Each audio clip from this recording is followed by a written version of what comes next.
Episodio 56. Vamos a hablar de los 3 tipos de impuesto que hay en una compraventa. Compro una casa, la remodelo, compro facturas y no pago ISR. Pues esa es una práctica mexicana bastante común, ¿no? Sobre todo el tema de la compra de facturas. Pero creo que debemos de platicar y hacer un paréntesis exactamente en ese delito que estamos cometiendo como mexicanos contribuyentes. Y vamos a aclararlo. La compra de facturas. Tú compras un bien inmueble en 100 pesos, lo vendes en 200 y obviamente te va a costar el impuesto sobre la utilidad generada. Y ahí entra el truco que utilizan muchos de los mexicanos o utilizamos en decir, bueno, le voy a meter gastos a la casa, comprobación de mejoras a la casa. Entonces van y lo que hacen, como no las tienen, pues van y compran facturas y las muestran, en este caso en notaría, para amparar ese diferencial y eso te va a hacer la base gravable y no pagar el impuesto correspondiente. Pero recuerden que hoy en día, bueno, no solamente a partir del 1 de enero, bueno, y ya ahorita los comprobantes fiscales falsos ya serán delito tanto para quien lo emite como para quien lo utiliza. En este caso, si tú en una operación inmobiliaria utilizas las facturas para comprobar ese gasto, pues en realidad en ese momento no vas a pagar el impuesto. Pero el día, que va a ser más temprano que tarde, que la autoridad detecte esa omisión, o más bien esa evasión, pues no te quiero platicar cómo te va a ir. Porque déjame decirte que ese delito, Marco, está ya catalogado de 2 a 9 años de prisión. Ok.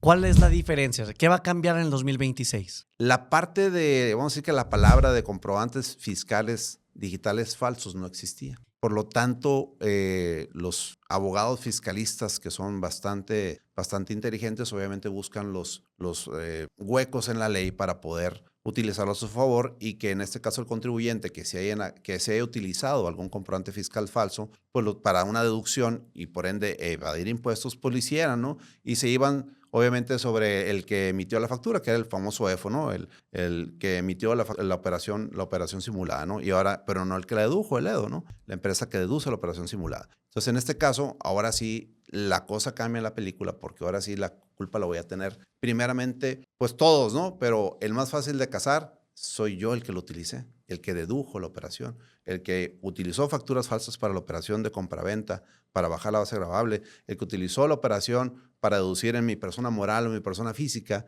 Y ahí, inmediatamente en la autoridad fiscal, en un 2x3, voy a estar frito. ¿En qué sentido? Porque omití. 2, porque me van a bloquear mis sellos digitales, no voy a poder trabajar, me van a bloquear mis cuentas bancarias y muy probablemente lo que decíamos, pues el último paso es la cárcel. Entonces, en pocas palabras, en el 2026, ahora sí van a ir sobre la persona física o moral que utilizó la factura falsa. Pero ¿cómo va a saber Hacienda cuándo sí es una factura falsa? Pues obviamente en la parte de inteligencia artificial con la que cuenta el SAT hoy en día, el cruce de CFDIs es lo más importante. ¿Cómo detectas, y no nos estamos desviando del tema, aunque no parezca, cómo detectas una operación falsa? Pues obviamente las personas morales, que son las factureras, que son personas morales en su totalidad, crean estos nichos donde empiezan a facturar, a crear montos y el dinero no duerme un día en esas cuentas, ¿no? Y es muy común que no sea una sola empresa. Tienen un núcleo de empresas a su alrededor que utilizan para hacer sus transacciones y empezar a mover el dinero y crear operaciones que te dicen, no, es que mis operaciones son reales, ¿no? Porque mira, tengo operaciones, compro y vendo muebles y a qué le compré la madera, sí, pero al que le compró la madera es otra facturera, al que le facturó los clavos es otra facturera,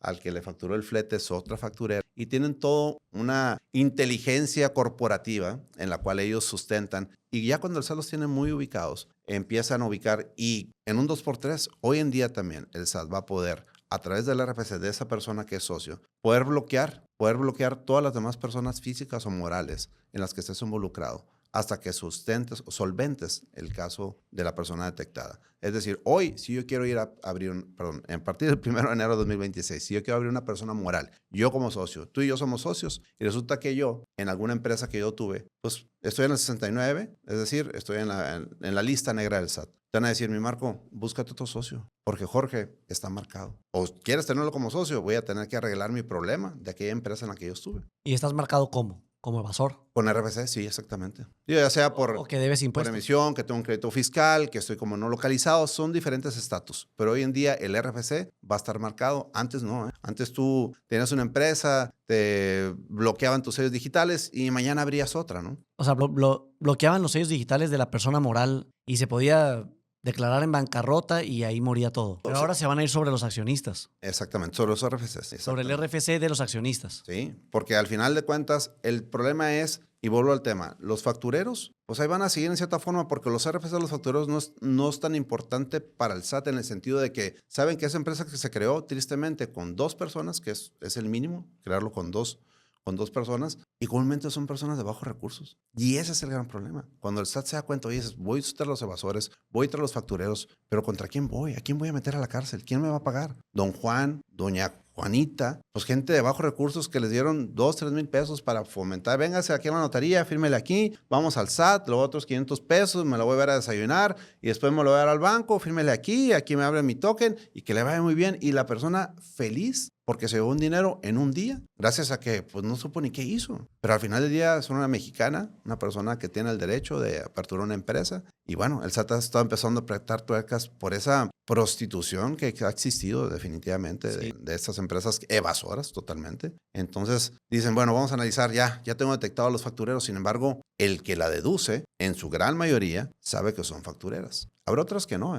Porque te voy a poner un caso muy simple. Vamos a suponer el caso de las operaciones. Además, vamos a poner el caso de una operación inmobiliaria, que sí hizo la operación, que sí compró una casa de $1 millón y le invirtió 500 mil pesos en mejoras para poderla vender más cara, ¿verdad? Sí, claro. Mete la factura y resulta que al final del día en la operación notarial va a funcionar todo, va a poder deducir, le va a dar la base agravable, pero en algún momento esa persona que le dio el servicio de construcción, que sí se lo dio, pero resulta que esa persona no tenía una razón social ahí activa y consiguió con un facturero facturarle a la persona porque le pidió una factura. Y es muy común. Yo no facturo, pero déjeme le consigo una factura. La consiguen, la pagan, pero al ratito, cuando esa empresa caiga en el tema del 69, van a ir tras mí de que, oye, tú compraste una factura falsa. No, yo no lo compré. O sea, yo sí pagué un servicio. Pagué un servicio, ahí está la materialidad, ahí está la casa, valía 1, le metí $1,5 millones. Y ese es un tema de comprobar la materialidad, pero definitivamente voy a salir manchado en el tema y a defenderme, ¿no? Y así, sí. ¿Y cómo? Pero bueno, solucionar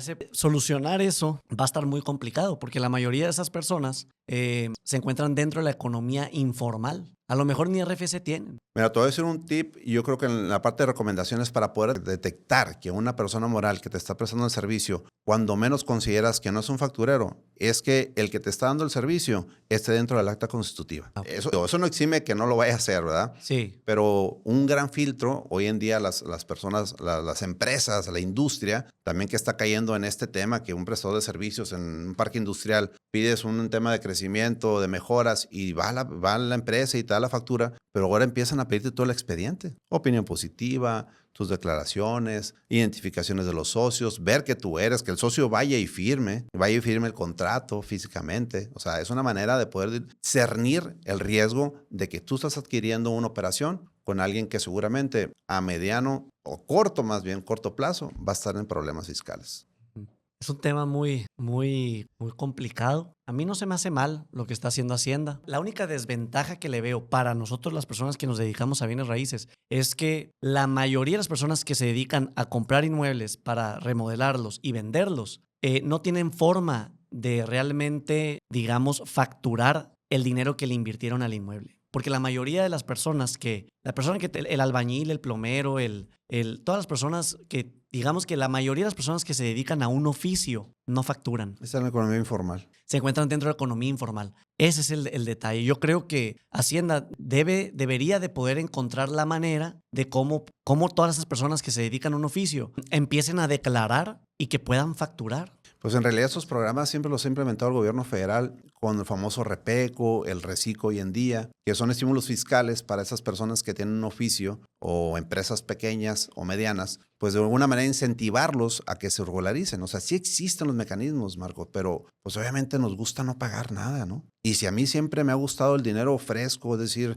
si yo soy una persona de oficio, soy un albañil, un plomero, un eléctrico, un chofer, y me pagan siempre en efectivo, y me dejo de broncas de no estar ahí en el radar del SAT, van a querer seguir ahí, pues. O sea, es bien difícil la concientización fiscal o cómo la gente decirle, es que te va a beneficiar. Tú bien sabes, sobre todo en la parte de créditos hipotecarios, que tener un ingreso formal te abre muchas puertas para crecimiento, ¿eh? Muchísimas. O sea, la gente creo que olvida esa parte. Dice, no, ya sí cobro y no pasa nada, no pago impuestos. Oye, pero necesitas ser un poco más ambicioso en pensar que estar de manera regularizada te abre unas puertas en temas de financiamiento, de créditos. En temas de financiamiento y no nomás eso, también una empresa grande no va a contratar a alguien que no le factura. Ya, totalmente. Entonces, yo tengo una nave industrial y necesito hacer construcciones. No voy a contratar al albañil de la esquina. Voy a contratar a alguien con quien yo pueda, en eso, van a contratar a personas que sí les van a facturar y de forma legal. O sea, digamos todo bien, porque al ratito para mí es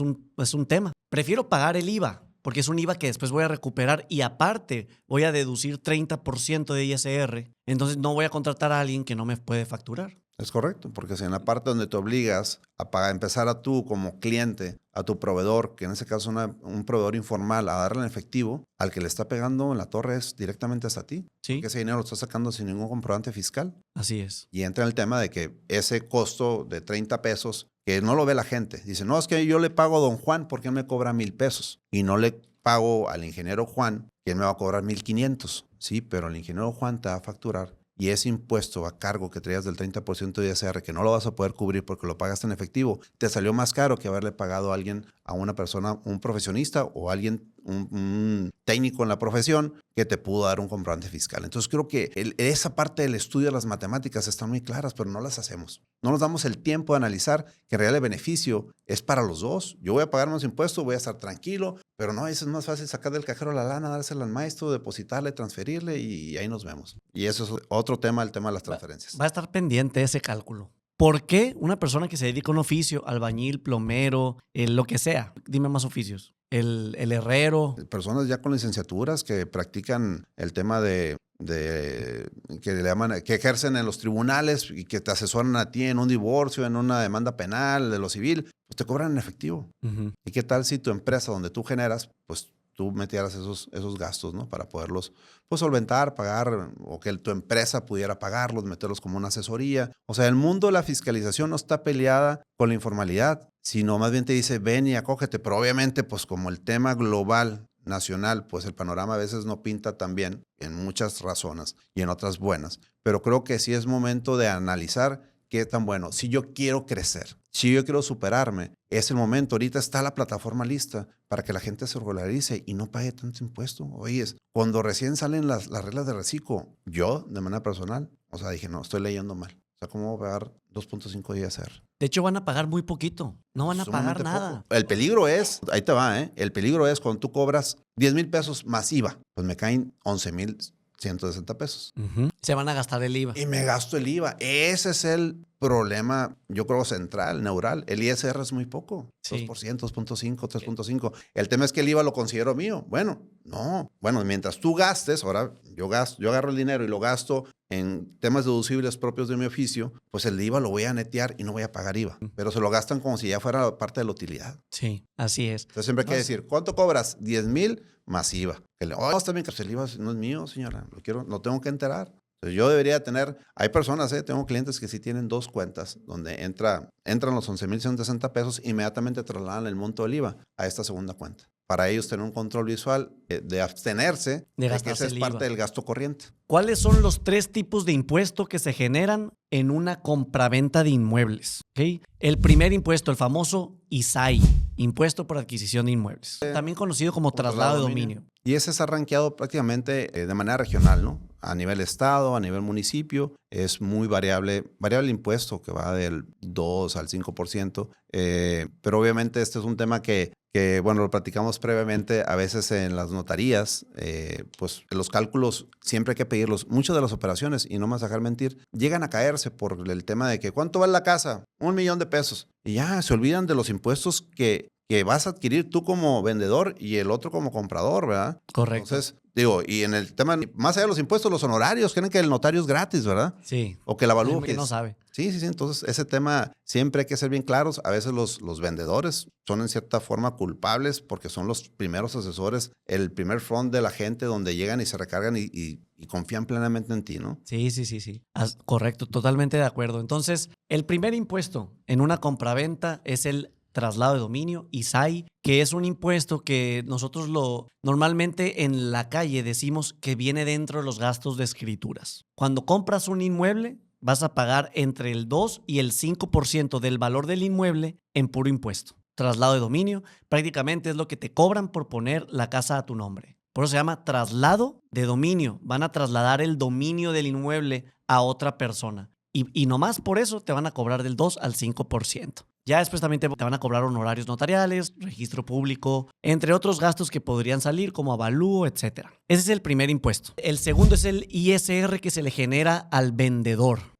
¿Cuándo se le genera ISR al vendedor? Pues recuerda que hay una extensión también, ¿no? Puedes exentar el impuesto siempre y cuando cumples con algunas ciertas condiciones. Número 1 es un tope de 700,000 UDIs. Es correcto. Después de ahí ya pagas el impuesto. Significa que, voy a vender mi casa. Bueno, vamos a decirlo así. Todos tienen que pagar impuestos por vender una casa. Sin embargo, Hacienda nos permite exentar el ISR cuando el inmueble cuesta menos de 5 millones de pesos. Si yo voy a vender una casa que vale menos de 5 millones y yo viví en esa casa, no es mi negocio, no es comprar y vender inmuebles. Puedo exentar el ISR y no voy a pagar ese impuesto. Sin embargo, si la casa vale más de 5 millones de pesos, tengo que pagar impuestos. Es correcto. ¿Sí? Acuérdate también que parte para la comprobación de la deducción tienes que tener cuando menos 3 años sin haber utilizado esa exención, porque la puedes utilizar N veces siempre y cuando no tengas más de 3 años de haber utilizado. Y lo que decías tú, de comprobar, a veces parece tan simple, pero el comprobar que tú vivías en esa vivienda va a ser a través de un recibo. Un recibo de luz, un estado de cuenta. Es correcto.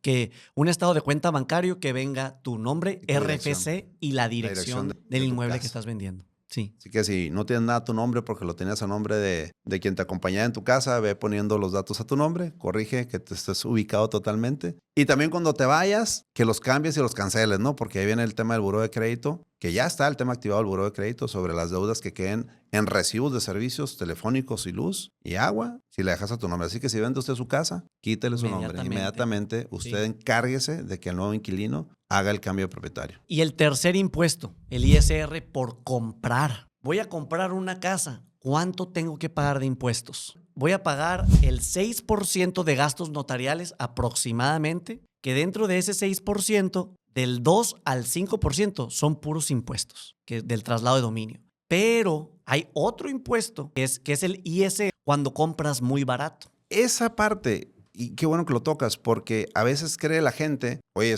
el valor, ahorita vas a entrar todo el detalle seguramente, pero el tema de que, oye, vale $1 millón de pesos la casa, pero vamos a hacer la operación a la mitad. Vamos a fingir porque te lo voy a dar cash y la mitad para bajar menos impuestos. Por ahí entra un diferencial que lo traes muy, muy a tono.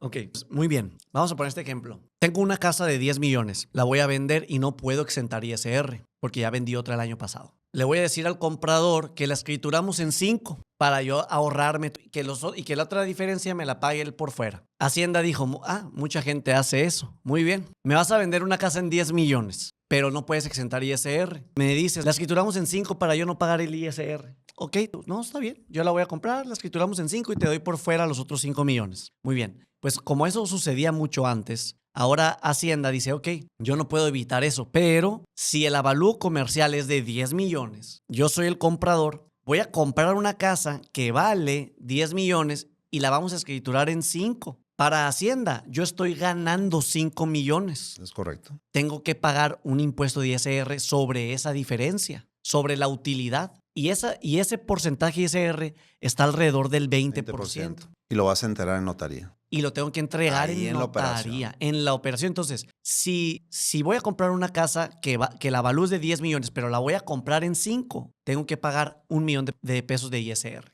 Así es. Y que a veces en la operación no lo platican. ¿Quién va a marchar con el millón? ¿El comprador o el vendedor? Entonces, yo como comprador, oye, a mí me conviene escriturar en lo que la voy a comprar. Sí, porque aparte recuerden que mucha gente hace estas operaciones en tema de efectivos y después ¿qué haces con el efectivo? Ahora todo es rastreable. No importa, debo un chorro de tarjetas de crédito y voy a ir a pagar la American Express y voy a pagar todo esto acá, está allá, empiezan a pagar en efectivo y empiezan a dejar rastro en el tema de tarjetas de crédito o deudas automotrices. Voy a ir a pagar la casita de mi hijo, voy a ir a pagar el carro que debo 200,000 pesos y empiezas a liquidar créditos con ese efectivo y un dinero bueno lo hiciste malo. Porque va a pesar el tema de la discrepancia fiscal, que ese es otro tema. Pues nomás, como último, el impuesto por adquisición de inmuebles. El ISR que se genera cuando compras una casa muy barata. Vamos a decirlo así. Voy a comprar una casa que vale 100 pesos. La casa vale 100 pesos y la voy a comprar en 91 pesos. Ahí no hay bronca. porque tengo un rango del 10%. Entonces, existe un rango del 10% cuando compras una casa por debajo de su valor en donde no pagas impuestos. Si la casa vale 100 pesos y la voy a comprar en 91, no se me va a generar impuestos. Pero si la compro en 89 pesos, ya se genera el ISR y esa diferencia es de 11 pesos, ¿verdad? Entonces yo estoy ganando 11 pesos ante Hacienda y yo tengo que pagar el 20% de esos 11 pesos. Así es como funciona ese impuesto. Así es. El tema es pagar lo que se debe. No, hacer las operaciones reales. Yo creo que todos ganamos. Simplemente hay que asesorarse bien. No solamente con el vendedor. En el caso inmobiliario, creo que a veces hay mucha gente, muy buenos vendedores, pero carecen de la materia fiscal. Y ahí es donde entra el dilema. No, hombre, agárralo en efectivo. Pues un buen o mal consejo, ¿no? O sea, creo que a veces es cuál es el estilo de vida de la persona. Oye, no, vamos a meterlo porque es un tema que le va a ayudar a ella a liquidar otras partes o le va a ayudar a hacer un apalancamiento en un financiamiento porque ya tiene un ingreso. Hay muchas cosas que se pueden hacer de la manera correcta, pero siempre asesorados. Así es. Muy bien. Muy buen episodio. No, un gusto estar contigo, Marco, de nuevo. Muchas gracias.